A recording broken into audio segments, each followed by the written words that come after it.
Assalamualaikum. Salam sejahtera.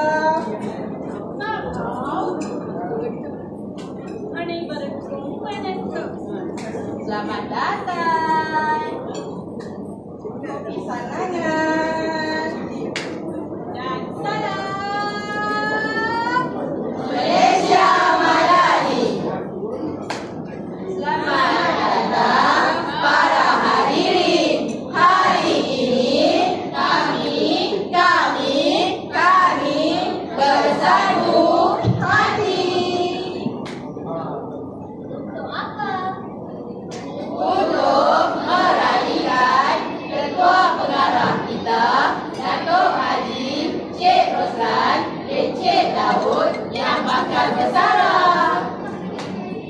Alasannya, ya ke? Beliau bukan sekadar seorang pemimpin, tetapi insan yang menjadi inspirasi untuk kita semua. Betul.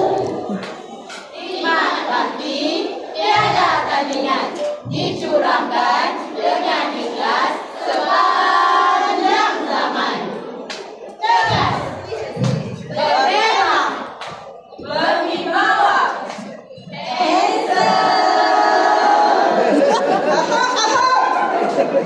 setiap langkah akan kami teruskan, setiap jasa akan kami kenang. Kami ingat ada wifi 5G lagi, laju.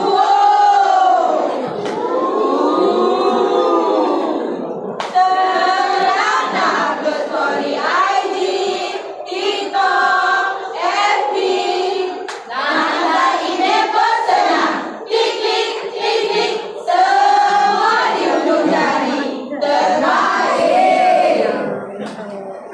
Kalau ada sumur di ladang, boleh kami menumpang mandi. Kalau ada umur yang panjang, boleh kita berjumpa lagi. Jaga dirimu baik-baik. Kejar bahagiamu yang kau impikan. Terbanglah bebas kemana saja.